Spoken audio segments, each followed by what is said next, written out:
J'ai mené ma petite enquête dans cette histoire. J'étais sur le terrain jusqu'au domicile de Martinez Zogo. J'étais avec Fridolin et autres collègues qui ne souhaitent pas que je cite les noms ici. Ce qui va vous surprendre. Le lundi, Martinez Zogo finit son émission. Je crois que c'est mardi, autant pour moi. Il passe encore quelques temps avec un autre confrère jusqu'à certaines 17 et 18 heures. Après, il rencontre certains membres de sa famille. C'est ainsi qu'il quitte, je crois, aux environs de 19h moins 20 heures pour rentrer chez lui. Pour ceux qui connaissent Yaoundé, lorsque vous prenez par exemple la route de comment on appelle ça, Tinga Village, à Bato et Toudji, après la barrière depuis Tinga Village, il faudrait que toute cette route est bitumée. Il y a un route là qui soit à Fougeron. Il y a une gendarmerie devant, on appelle ça la gendarmerie de Nkolum Kondi. Martinez Zogo, d'après les témoignages de plusieurs personnes, je vous dis, nous étions sur le terrain hier avec Fridolin et plusieurs autres personnes. Martinez Zogo a été enlevé devant la gendarmerie de Nkolum Kondi, c'est-à-dire, pour ceux qui peuvent aller vérifier, on l'a enlevé au nez à nez au portail de la gendarmerie où il criait là, il appelait au secours. Il faudrait que les enquêteurs qui suivent ce dossier écoutent très pertinemment ce que je vais dire. Parce que, comment vous pouvez imaginer qu'un individu est enlevé devant une gendarmerie? Si on enlève quelqu'un devant la gendarmerie, qui est le lieu par excellence où on protège les gens, il y a problème. Combien de fois ceux qui ne sont pas dans des gendarmeries? Alors, lorsque Martinez quitte à bord de son véhicule de couleur jaune, qui est comme il y a, j'oublie la marque exacte, ceux qui connaissent Khmer Rouge, il prend la direction, cette direction pour aller chez lui. Il constate qu'il est suivi. Parce qu'il faut dire que cette gendarmerie n'est pas loin de son domicile. Café. C'est comme ça que Martinez accélère. Il fonce au niveau de cette brigade gendarmerie de Nkolum Kondi. Je vous ai dit, indiqué où ça se trouve, tout le monde peut vérifier. Lorsque vous arrivez, il y a une pente. Martinez se rend compte que, d'après les témoignages, la barrière est hermétiquement fermée. Il essaie quand même de foncer, mais malheureusement, il n'y peut rien. La barrière est fermée. Entre-temps, ses ravisseurs sont derrière lui avec un V8 de couleur noire aux vitres fumées. Je crois qu'on appelle ça V8, si je ne me trompe pas. L'amphuseur V8, c'est pas. Alors, lorsqu'ils arrivent, Martinez cogne. Quand il se rend compte que le portail n'est pas ouvert, il descend. D'après les témoignages que nous avons recueillis sur le terrain, il descend de son véhicule. Il est dans les environs de 20h30. La portière du véhicule le renverse. Il se lève quand même. Il essaie de courir pour aller essayer de sauter le portail. Tout en criant au secours, sauvez-moi. Au secours, sauvez-moi, ils veulent me tuer. Je souhaite que ce soit faux. Mais les témoignages indiquent qu'il y avait des gendarmes dans la gendarmerie. Pourquoi n'ont-ils pas intervenu pour sauver Martinez Zogo? Pourquoi n'ont-ils pas fait nous qu'un tir de sommation pour dissuader ses ennemis? Je souhaite que la police, qui a fou, et la gendarmerie dans ce dossier, prennent des policiers qui étaient de garde ce jour. Qu'ils s'expliquent. Comment on peut prendre un individu devant une gendarmerie? Je veux comprendre. Lorsque j'y suis allé, j'ai vu encore les bribes de ses pare-brises devant cette gendarmerie. Mon esprit s'ouvre, je veux comprendre. La voiture de Martinez y est garée. Chose curieuse, dans cette même gendarmerie, il y a tout un bâtiment où tout le personnel, d'après mes informations, y vit. À 20h30, on est en train d'enlever quelqu'un devant une gendarmerie. Où était-il passé? Aux dernières nouvelles, il nous a été rapporté que le commandant de cette gendarmerie était souffrant. Il était chez lui plus en haut. Lorsqu'il a suivi les bruits, il est descendu avec la perfusion. Il a enlevé la perfusion, il est descendu. C'est en ce moment qu'il a pris le véhicule, appelé les aimants, pour essayer de faire une navette indirecte, pour essayer de voir s'ils peuvent, comment on appelle ça, retrouver les traces de ces ravisseurs. Malheureusement, ça n'a pas été le cas. Mais je sais qu'avec les téléphones aujourd'hui, les forces de sécurité, on pouvait alerter gauche à droite. Bon, je n'apprends rien, je me pressionne, je n'accuse personne. Mais l'information que nous avons recueillie sur le terrain, effectivement, c'est que Martinez Zogo a été arrêté devant une gendarmerie, à la porte de la gendarmerie. Ça veut dire que Martinez Zogo s'est battu Il est arrivé presque au paradis. Il est arrivé même au paradis, on est venu l'enlever du paradis, on est parti avec lui. Ça sonne mal. Mon esprit s'ouvre, je veux comprendre, c'est étrange. Peut-être je suis bête, mais souffrez, comprenez que je souffre, je veux comprendre. Si celui qui comprend ça m'explique, il faudrait que les enquêteurs qui suivent ce dossier questionnent les policiers qui étaient de garde ce jour. Et je vais vous dire, j'ai vu des gens faire diversion sur les réseaux sociaux en disant que les radars ne repèrent pas le téléphone de Martinez Zogo. S'il vous plaît, chers internautes, faites attention à ce que vous suivez sur les réseaux sociaux. Les réseaux sociaux au Cameroun aujourd'hui sont devenus très, très dangereux. Même des personnes qui étaient sérieuses travaillent désormais pour des clans. Pour des clans contre des énormes sommes d'argent. Soyez lucides. Si vous êtes lucide un seul instant, vous comprendrez. Vous allez les identifier facilement. J'ai vu un écrit que les radars ne détectent pas le téléphone de Martinez Zogo. Non, non, c'est faux. Lorsque Martinez Zogo tombe, 4 gaillards sortent bien baraqués, parce que celui qui m'avait arrêté, effectivement, était très baraqué, il était comme Ganou. Je peux vous dire que ces gars sont très professionnels, ils sont nyangalement professionnels. C'est pas la gnognotte, ils sont très professionnels. Bonjour les enfants. C'est papa, tout le monde a un café. Tout le monde a un café parce que c'est le premier podcast de la journée. Et là, on est dans les chroniques du pays de Pomba. Ça, ce sont les chroniques du pays de Pomba. Vous avez écouté le discours de Paul Tuta, mon ami, le haut niveau. Paul Tuta, dans sa position, vous fait un récapitulatif. Ok? En ce moment précis, là-bas, au pays, il y a ce qu'on appelle la guerre des clans. Parce qu'à un moment, quand quelqu'un fait plus de 40 ans, quand tu fais 40 ans de job, 40 ans à la même place, la première chose que tu as fait, c'est que tu as détruit toute capacité d'alternance cohérente. Parce que pour faire 40 ans de pouvoir, il faut avoir la capacité de détruire toute forme de pilier sur lequel s'appuie une logique. Donc, les bonhommes, en fait, on est dans la conséquence de 40 ans de pouvoir. Donc, tout ce que les gens y parlent là, chacun met l'émotion où il veut. 40 ans de pouvoir. Martinez Zogo travaillait pour un clan. Il faut qu'on arrête de fatiguer les gens. Martinez Zogo travaillait pour un clan. Ok? Et l'autre clan l'a enlevé. Ça veut dire que ce n'est pas comme si on est en train de parler. Maintenant, les gens connaissent qui sont ces clans. J'ai entendu mon ami le haut niveau s'énerver en disant que les journalistes veulent banaliser l'histoire de Martinez Zogo parce qu'eux ils travaillent pour un clan. Mais tout le monde est dans un clan là au pays. Vous êtes tous dans des clans. Depuis la nuit des temps, vous êtes dans des clans là-bas au pays. Pour trouver quelqu'un qui soit fondamentalement... Et je vous ai déjà dit que les clans n'existent qu'à l'intérieur de la sardine. Il y a 2 blocs. Ok?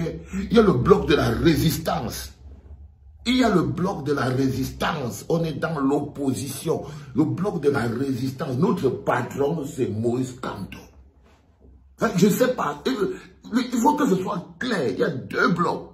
La résistance d'un côté et notre patron. Le chef de notre résistance nationale s'appelle Moïse Kamto. Par exemple, c'est mon clan. Ok?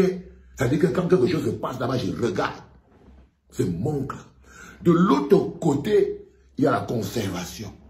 C'est-à-dire qu'il y a des gens qui ont décidé que ça ne se passera jamais autrement que comme il y a 40 ans. À l'intérieur de cet autre côté-là, c'est là-bas qu'il y a les clans. Ok? Monsieur, il s'appelle comment? Monsieur Paul Tuta. Il faut éclairer les Camerounais millimètre par millimètre. De manière précise. Ok? Et le clan de ceux qui souffrent, ceux qui n'ont pas l'eau, ceux qui n'ont pas le courant, ceux qui veulent un système électoral consensuel, ceux qui veulent qu'on ramène l'argent de la canne, ceux qui veulent qu'on ait un pays stable, qui marche, qui fonctionne, et qui souffrent pour ça. Beaucoup d'entre eux sont en prison. Et nous, on est là tous les jours à mettre les 1 franc pour que ceux qui sont en prison ne meurent pas. Voilà à quoi servent nos activités. Mais on commente aussi. Nous, on fait le commentaire, Paul Tuta. Maintenant, on est placé, si on fait le commentaire de ce qui se passe là-bas. Et là-bas, il y a plusieurs clans. Voilà. Donc maintenant, dans la sardine, là-bas, il y a plusieurs clans dedans. Vous avez donc des clans que vous pouvez identifier.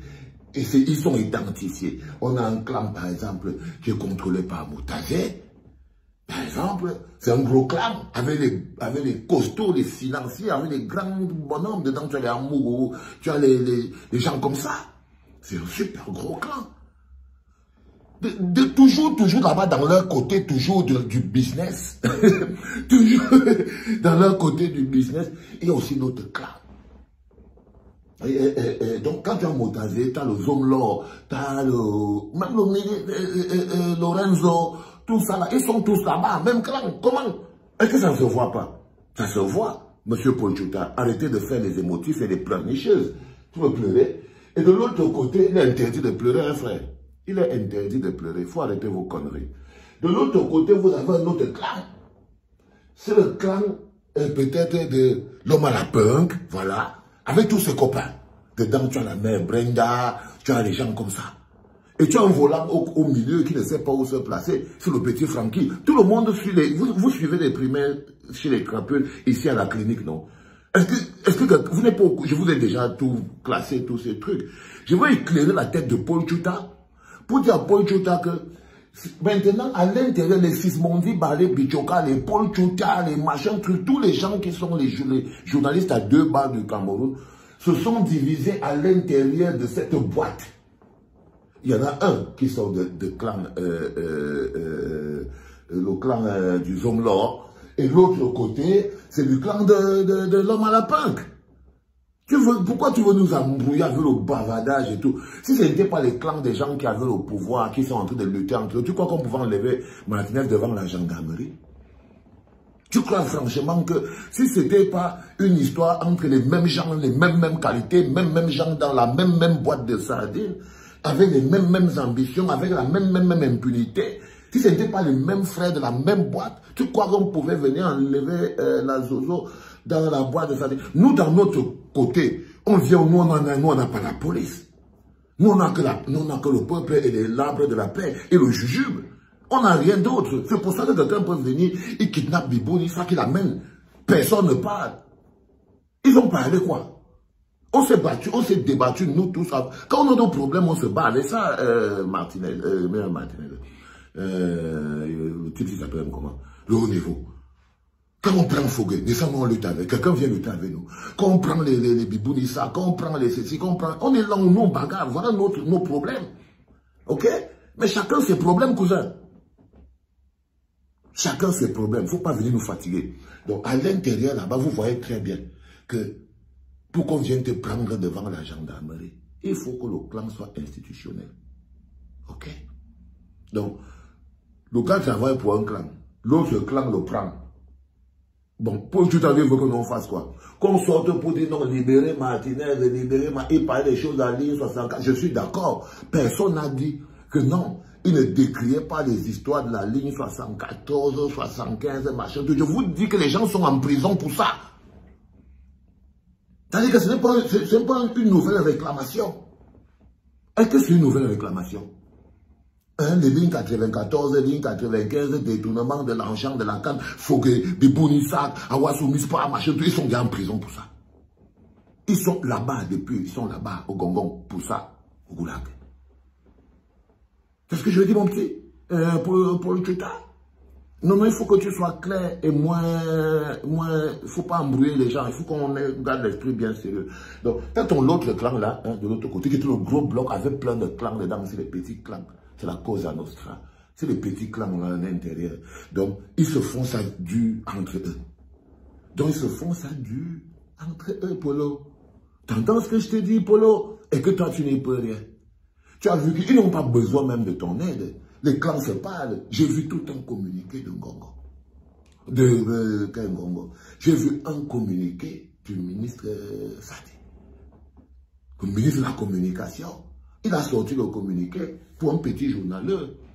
Nous, on nous arrête tous les jours. Ici, lui sort plutôt le communiqué que nous, on doit être bien dans la prison. Mais là, tu vois que lui-même, il a sorti. Donc, c'est des gens qui se connaissent. Ils s'arrangent, ils se dérangent, et nous on est là, on attend seulement sur le tête pour l'élection. Ok, pour le Chouta, c'est très important que tu comprennes ce que je suis en train de te dire pour le Chouta. Donc, soit tu es à l'intérieur de la marmite là-bas, avec tous les journalistes qui sont soit d'un clan ou de l'autre, avec Sismondi, avec Tama, avec tout le monde qui est là-bas.